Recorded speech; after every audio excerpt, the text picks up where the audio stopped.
Hi everyone. I think I'm live.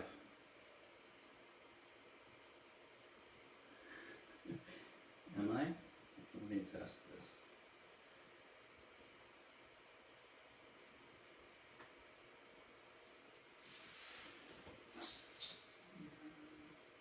Okay. All right. So it looks like it worked.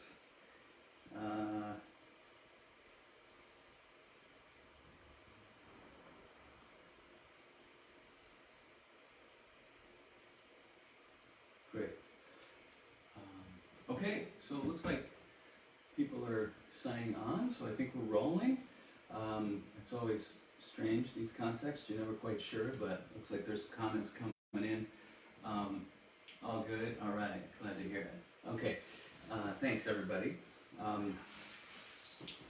My name is Shanahan, and I am a percussionist, and I've been playing with the Silkroad ensemble since it started 20 years ago. And I've also done some composing and arranging for the group, and served as an advisor for the organization's learning programs, and for the past 3 years been serving as one of 2 co-artistic directors for the organization. So I'm very happy to be here with all of you as a part of Silkroad's Global Musician Workshop, which I've been fortunate enough to be a part of for several years, and it's very sad that we can't be all together this year. We had some new things happening this year in store for everybody, and we were really looking forward to it, but hopefully we'll be able to resume again soon. So before I start talking too much, I will just play for you a little bit. For those of you who know me, you know that kind of been displaced from my home for about a year now, and I'm finally back, and I've been reacquainted with some of my instruments that I wasn't able to take with me because of the construction that was happening here. Things were very crazy. So just going to play a little bit and get reacquainted with some of these instruments.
Okay, thank you. Thank you very much for that thunderous applause. It's a very strange environment, this, as you all know, and I'm sure you've all done these kinds of things, so you know what it's like. I am, again, very happy to be here as a part of the Silkroad GMW Global Musician Workshop, and these community meetings are one of my favorite part of that workshop. So for those of you who don't know, who are tuning in, the Global Musician Workshop is an opportunity for musicians from all over the world to gather and make music together and collaborate with all kinds of different cultures and work with amazing faculty members, some of which you've been able to watch throughout this week and the previous week, and will continue through this week.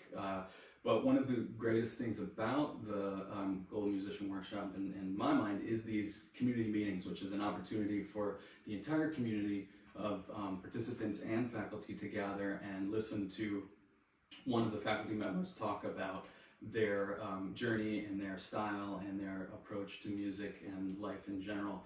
So it's always a great learning opportunity for me and everybody else, I think, as well. So I'm happy to be here with all of you in this context.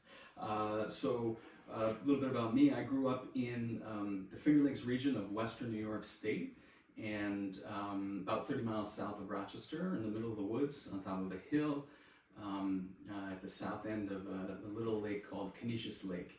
And it was a beautiful place to grow up, and I, from a very young age, loved the drums and always wanted to play the drums, and I was lucky enough to go to Livonia Central School, which had a good music program, so I was able to pick an instrument to play when I got to 4th grade, and I of course chose the drums, but there were too many drummers, so I actually played trumpet from about 4th grade through 10th grade, but my passion for drums continued, and I started taking private lessons on drums, because when I think I turned 13 or 14, my parents made the mistake of buying me a drum set. And from that moment, I was sold. You know, I was totally committed and fell in love with it. And started off, of course, as a rock and roll drummer, and was playing in garage bands, and then got into jazz, and then ended up going to conservatory to study Western classical music and orchestral music, where I continued some of my jazz studies, and was really grateful and happy for all of the amazing experiences that I had at conservatory. But I reached a certain point where I started to feel like I needed a little escape from the intensity of the conservatory, and I started to feel like I was losing touch with what it was that made me want to play music in the first place, and that was just the joy that I get from playing it. And at a certain point, I started to feel like there was a bit of an imbalance, and I was spending so much time reading music off the page and following a conductor, and not playing for myself as much as I was playing for other people.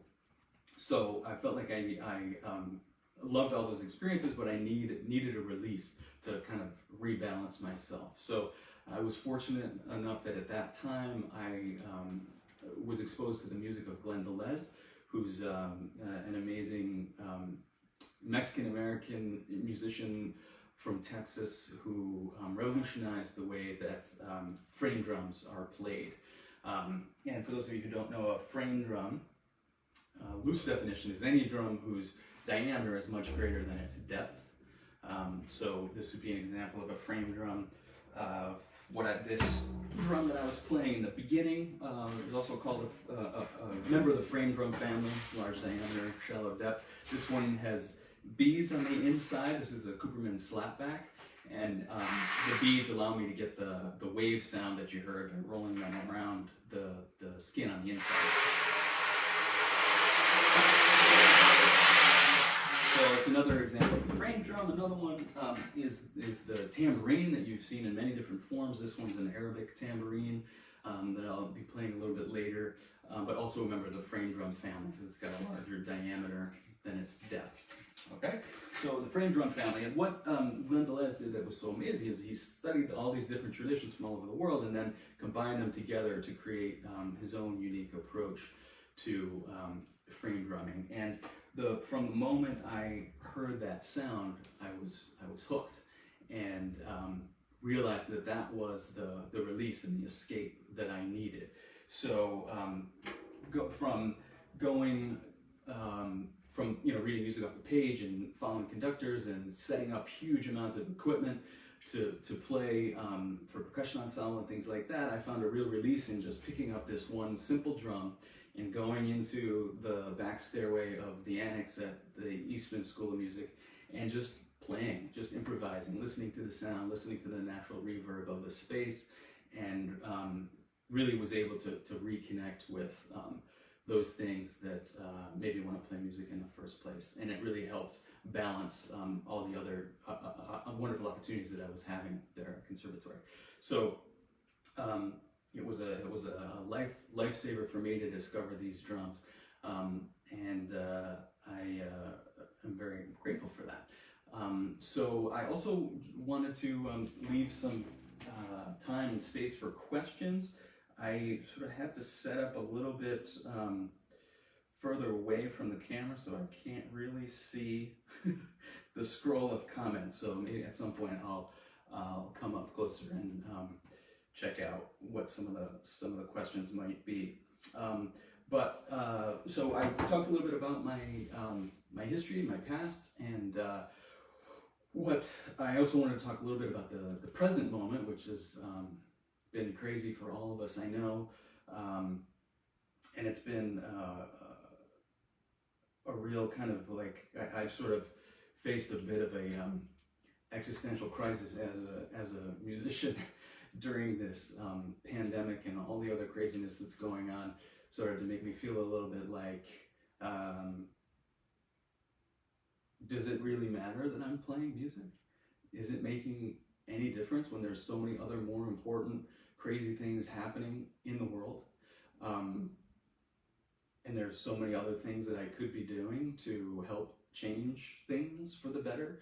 and I started to question the importance of this. And then I also, then with all, as I'm sure with many of you, the cancellations of all the concerts for the foreseeable future really started me thinking about things of that nature, and what my place in the crazy world that we're living in now is. And I was thinking about all the things that are going on, and wondering what the point of all this is. And then with all the concerts canceled, I started to realize that being a musician is a difficult thing. It has lots of challenges, and it's not an easy life. And I very happily sign on to that because of the joy that I get from playing music for people in a space together, and the community that creates instantly. I know you're all familiar with it, right? It's a magical thing that a community can be created that instantly by listening to music together in a public space. So with that gone, it was also like, wait a minute, this isn't what I signed up for. Like, as happy as I am to be here with all of you, virtually you all know it's not the same. We don't get to feel that energy cycle that's created when we're performing for an audience, where we as the musician play something and the audience responds, and we feed off of that response, and then that feeds what we do. It's a very magical thing. So again, I was kind of like, well, this whole virtual thing, I'm not so sure about it, and what's the point of it? And I then kept coming back to the fact that music is incredibly healing, and playing music is healing for me, as I'm sure it is for all of the musicians out there. And I know that listening to music is incredibly healing to me as well. So that is one thing that we definitely need in this moment, is a lot of healing and a lot of love, and that is part of what I think music can provide. So existential crisis averted.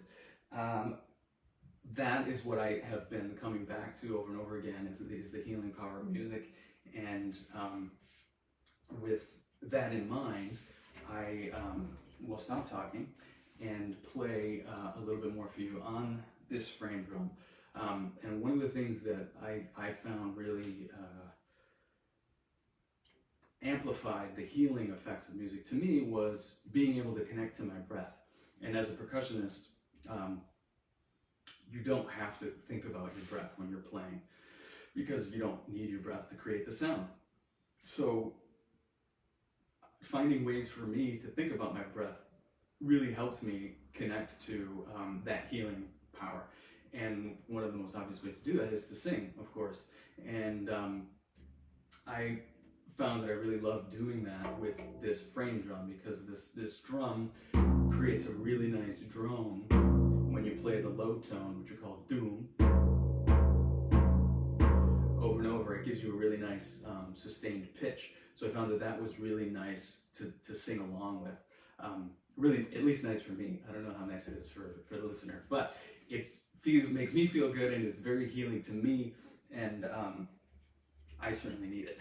So let me play a little bit for you on this, and I'll incorporate a little bit of singing.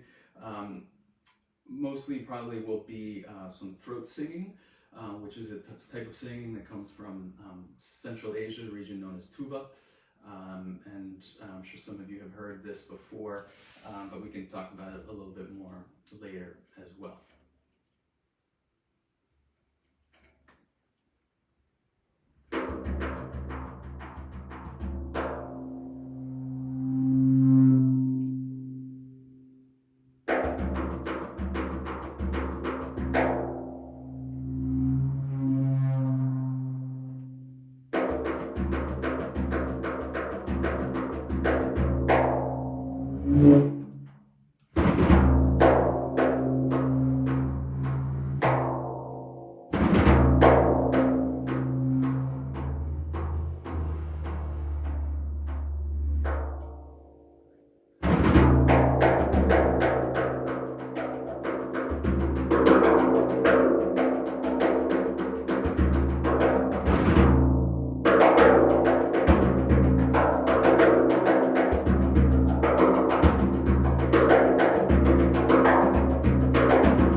So that's a little improvisation on the frame drum with some throat singing from the Central Asian region of Tula. Okay, so let me see now if I can check out some of these comments, if there are any questions.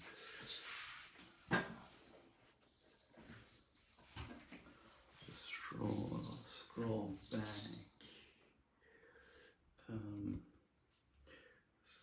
Sorry for this always awkward moment. What are the ball-shaped items you're slapping with your palm? Are they inverted gourds? Oh, these things, I believe you're talking about, correct? This is, that's actually a good point. I should talk a little bit more about some of the different instruments that I'm playing. I talked a bunch about the frame drums. This is, of course, a conch shell that's you find in the ocean. You just cut off the end and then makes a really nice trumpet. So my years as a trumpet player have served me well as I've tried to play this instrument. Also was playing some Japanese cup gongs that are often played in Buddhist temples. And then I told you about the slapback. This is a djembe from Guinea, West Africa, from my friends at Wula Drum and Dance. They make amazing djembes. And then this one that I think you're talking about, Lewis, this is called a hejini drum. And this is inspired by the Nigerian udu drums, which are ceramic drums. So this is completely made out of clay. But this particular design was created by Jamie Haddad, who's a great percussionist and drummer, and Frank Giorgini. And they created this kind of unique design. As you can see, two different chambers that's connected by a neck here, and there's two holes in the top. So by playing on those holes, I can get those kind of watery sounds.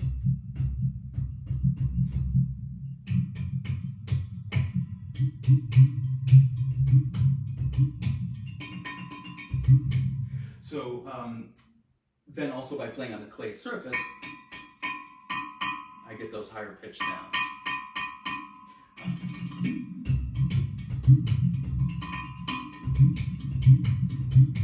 And this is generally a very quiet instrument. I have a microphone in here that I'm running through a speaker, so that amplifies it a little bit. So that's what that instrument is. And I think that's it in terms of what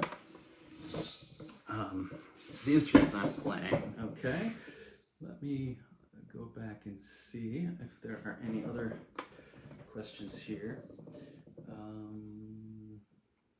Thank you for the applause. Yes.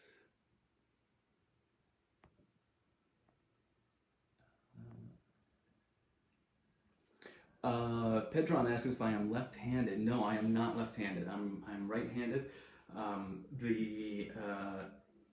You know, one of the things about being a drummer is trying to develop both sides of your ambidexterity. But I think something that might happen also, though, is in the projection of this video, things get reversed. So it might also look like I'm playing left-handed. So that might be what's happening. I'm not sure. Right now I'm raising my right hand, if that's any indication. Okay? Okay.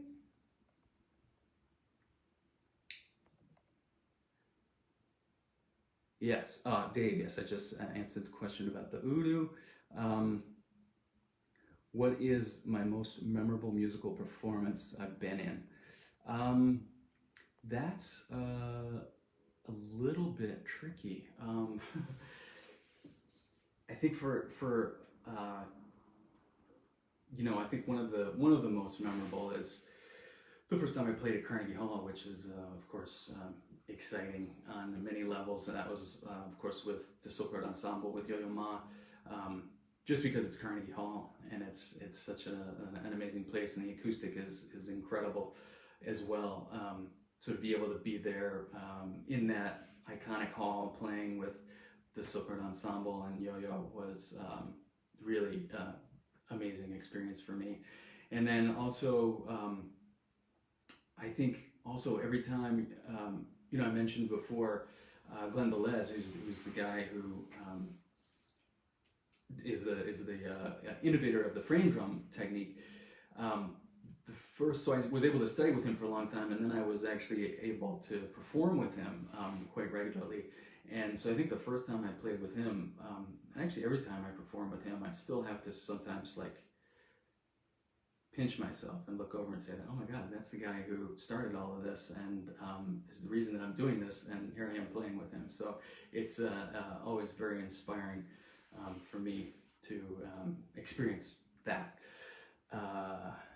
Okay.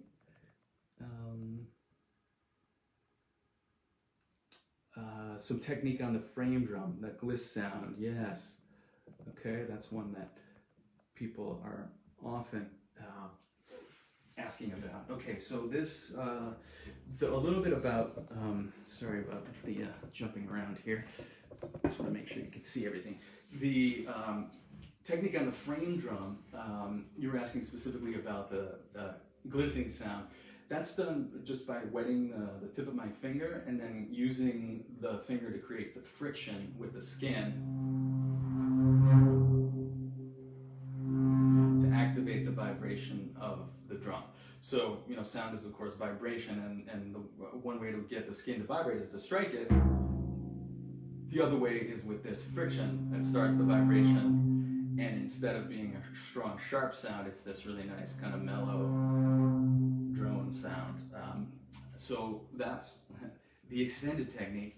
Basic techniques on frame drum are basically you can get, I mentioned one of them, the low sound that gives you the droney sound. We call that doom, and it can be done in different ways. I tend to do it most frequently with my thumb.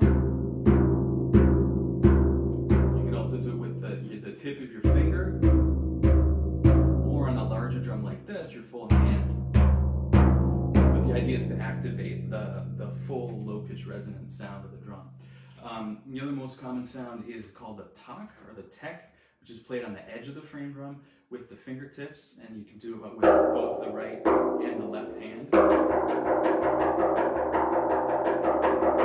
And then the third sound is the pa sound, which is the muted sound, most effectively done in the middle of the drum, so you're really choking the sound. So those are the basic sounds, and then a lot of what I was doing was variations of those sounds. So one thing you may have seen me doing is a variation of the tek sound.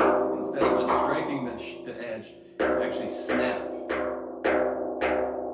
So it's just like a regular snap, except instead of your finger hitting the base of your thumb, it hits the skin of the drum. Okay, so that's a technique that's actually used a lot in Persian drumming on a drum called tombak, and that's developing the ability to snap in all four fingers on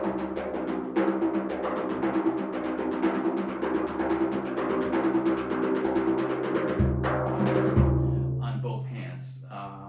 And then another technique that I was using on this drum is a technique taken from India, and particularly the Kanjira drum, which is a small tambourine, and another example of a frame drum that's played with one hand, and it's called a split hand technique. So you're taking the hand, and instead of just using it as one striking implement, you divide it into two parts, and you use each of those parts as a separate mallet, basically. So you're able to get faster patterns. And so that's basically a variation of the pa.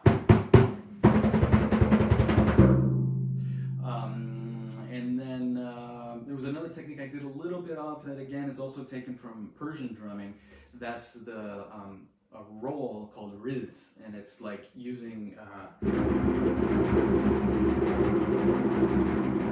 each of the different fingers fingers, instead of playing with all the fingers flat together, you're actually spreading them out so that each finger strikes individually with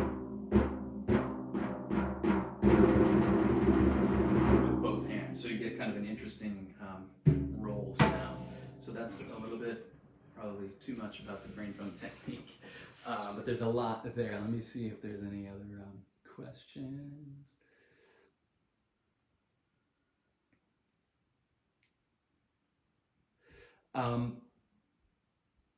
At what age did I want to move from being an accompanist to a solo performer, and how come? Interesting question. I wouldn't say that that was a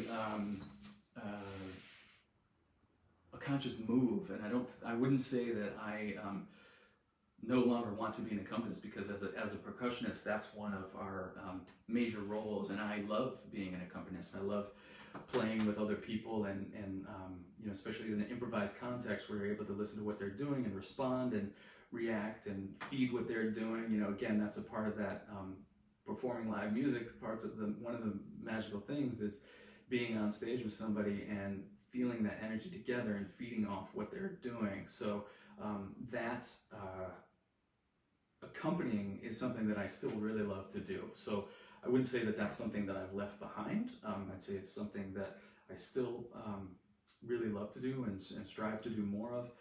The solo playing is just another venue for me to really kind of express myself in a more free context. And it allows, you know, because a lot of these techniques are not things that you would do when accompanying somebody else, right? Because you want to be musical when you're accompanying somebody else, and you want to be sensitive and tasty, and you don't want to be just playing fancy licks and chops. So that is something that the solo context allows me to do, is to explore some of these different techniques that I've been trying to work on and develop. And it's a different kind of exploration, but I love both the solo and the accompaniment. Okay. Okay, so Dave, hi Dave. When you're improvising, are you fully in the intuitive flow, or are you thinking compositionally? Do you have a form that you were trying to work with, or allow for complete spontaneity? Another great question. I think it's a little bit of a combination for me. Generally, when I'm doing a solo like what I just did, I try to think about themes that I can use, and sometimes they're premeditated, sometimes they just come to me in the moment. Sometimes I have premeditated a theme, but when it comes time to actually play, I've forgotten about it, or I'm inspired by something else, something by the energy in the room or the energy of the audience, is something that kind of feeds that process. So, but one thing I do try to think compositionally when I improvise, and when I start with a theme, I do try to come back to it in some way and kind of vary that theme in a way that makes sense, so that people can see what is happening, and it gives people something to grasp onto. And so I think when I was doing the free room solo, I had a theme of this,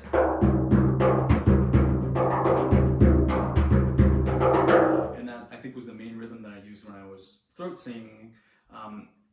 And that came from the introduction, where I played that theme a little bit as well, in a slower, kind of more rubato context. So trying to connect it compositionally as well, because, I mean, you know, they say is the best composition to sound like they're improvised, and the best improvisations sound like they're composed. So I'm kind of striving for that. Thanks, Dave. Great question.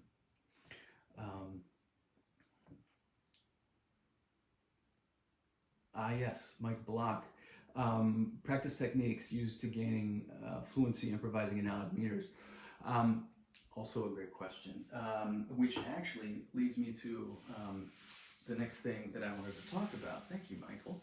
I really have been drawn to South Indian rhythmic explorations, and their use of vocal syllables to delineate time cycles has been something that has really helped me in this particular context, in terms of improvising in odd time signatures. So a little bit about the South Indian system. Each note grouping is given a different syllable pattern, right? So a group of 2 is ta ka, a group of 3 is ta ki da, a group of 4 is ta ka di mi. So with those 3 basic building blocks, you can build any time signature that you want, really.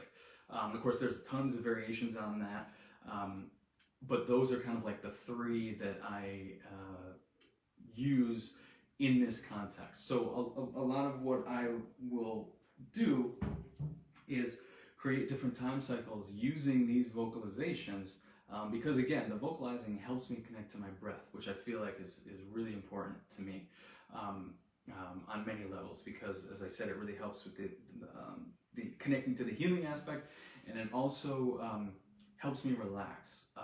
So I was noticing a lot of times when I was playing that I wasn't breathing deeply, and I would feel really tense, but then when I become aware of my breath and I would allow myself to breathe deeply, all of a sudden everything opened up and became much easier. So using these Indian vocalizations can really help with that as well. And there's also, in comparison to sort of like the Western system of counting 1 and 2 and 3 and 4, and this system of ta ga di mi ta ki di ta ga di mi ta ki da, you can see that each one of those syllables is a much more articulate beginning to the syllable, right? So ta is very specifically in one place, where 1 is kind of a more rounded way to delineate the beat, which makes it a little bit nebulous. So you can say ta, you know exactly where that beat is. So several advantages to using this South Indian system. So I'll play a little bit on this Arabic tambourine, the rick, just to give some examples of what I'm talking about. So a good way to start is to just start with the 2, which is ta ka, relatively simple, and start playing different patterns that line up with that 2-beat cycle. So ta, ta, ta, ta, ta, ta, ta, ta, ta, ta, ta, ta, ta, ta, ta, ta, ta, ta, ta, ta. Okay, pretty easy, pretty straightforward. But then what you try to do is try to free your hands from what your voice is doing, so that your voice continues with the 2-beat cycle, the 2-beat phrase, but your hands then kind of go off in a different direction. And an easy way to start with that is to do your hands in 3. So starting in 2 and then moving to 3. Ta, ta, ta, ta, ta, ta, ta, ta, ta, ka, ta, ka, ta, ta, ka, ta, ka, ta, ka, ta, ka, ta, ka, ta, ta, ka, ta, ka, ta, ka, ta, ka, ta, ka, ta, ta. So there's that's one of the ways that you can get into kind of like getting away from being locked into playing exactly what you're singing, okay? Now to extend this to odd times, you can take the 4 and add it to the 3 and you get a 7. And that would be ta, ga, di, mi, ta, ki, da, okay? So again, try to play with the 7-beat cycle. Ta, ga, di, mi, ta, ki, da, ta, ga, di, mi, ta, ki, da, ta, ga, di, mi, ta, ki, da, ta, ga, di, mi, ta, ki, da, ta, ga. And then try to play 3s over that 7 with your hands. So ta, ga, di, mi, ta, ki, da, ta, ga, di, mi, ta, ki, da, ta, ga, di, mi, ta, ki, da, ta. And then you can also then double the speed of the voice. So ta, ta, ga, di, mi, ta, ki, da, ta, ga, di, mi, ta, ki, da, ta, ga, di, mi, ta, ki, da, ta, ga, di, mi, ta, ki, da, ta, ga, di, mi, ta, ki, da, ta, ga, di, mi, ta, ki, da, ta, ga, di, mi, ta, ki, da, ta, ga, di, mi, ta, ki, da. So again, just simple ways to start with that cycle while you're vocalizing, and then trying to veer away from it so you free up your hands a little bit. And then I found it is difficult at first, but once you get comfortable with that, you really internalize those vocalizations, it becomes a real tool that you can use, and it becomes automatic, and it's a good way to help you keep your place in an on-time cycle. Okay, hope that answers your question. And actually, before we're getting quite close to the end on time here, but let me just play a little bit for you using that concept, and I'll try to show you a little bit what I mean with this use of the Indian vocals for the odd time signature material. Okay, and this will be again in 7.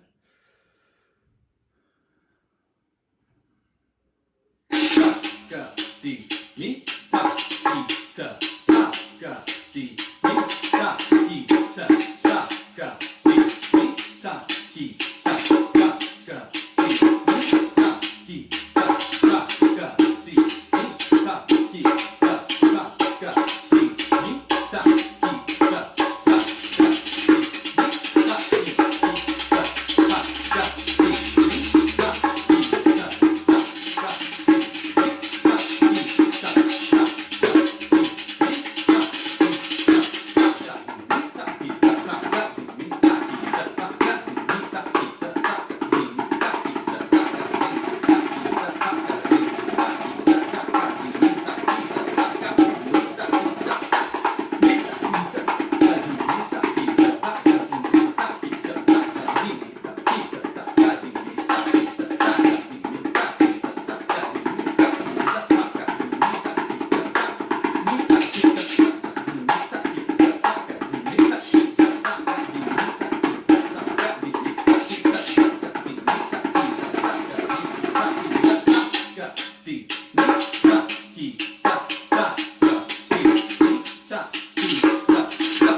So that's a little example of the takadimi at different speeds, takadimi takita, 7-beat cycle at different speeds, and then trying to do different groupings of notes against that. So very valuable tool.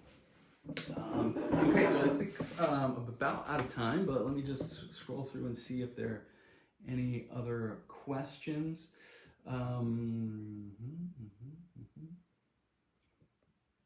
Oops. Do your neighbors ever get mad when you're drumming at home? I'm sure they do. But that's the good thing about these frame drums and hand drums, is that they're a little bit softer than the drum set is. And so when I'm practicing drum set, I always do that in my basement studio, so it's not as bad, hopefully.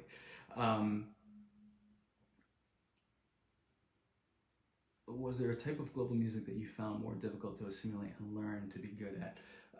There's so many that are so difficult, and there's so much to learn. I think one of the things, one of the first things that comes to mind is actually a lot of Brazilian music that is the phrasing of which is very foreign to Western trained musicians, because we're used to very strict groupings of 4 or 3s in a beat. So 1 and a 2 and a 3 and a 4 and a 1 triplet 2 triplet 3 triplet 4 triplet 1. Or to use the South Indian takadimi takadimi takadimi takadimi takita takita takita takita ta. In the West, we're trained that everything you do has to be within that grid. But in a lot of Brazilian music, it's very much in between. It's kind of this groove, this feel that is not 16th notes and not triplets, and that's a feel that's has always been very challenging for me. So that would probably be one of them. Okay. All right. So I think we're about out of time, and I hope I got as many of the questions as I saw, at least.